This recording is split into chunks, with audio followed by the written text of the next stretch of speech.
How to convert AAE to JPG in Windows 11. Hello everyone, I will try to show you how to convert AAE to JPG files in Windows 11 in an easy method. First of all, locate the AAE files. You can find them located in the same folder as your original photos on your iPhone or iPad.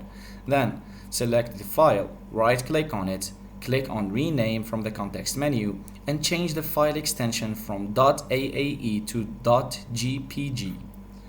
Click yes to press enter to confirm the file extension change. Then double click on the renamed JPG file and open it to verify that the conversion was successful.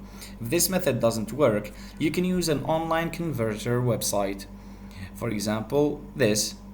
Just upload your AAE files and click on convert to choose JPG and click on convert, and the conversion will happen automatically online. Then you can download your pictures and videos again on your PC.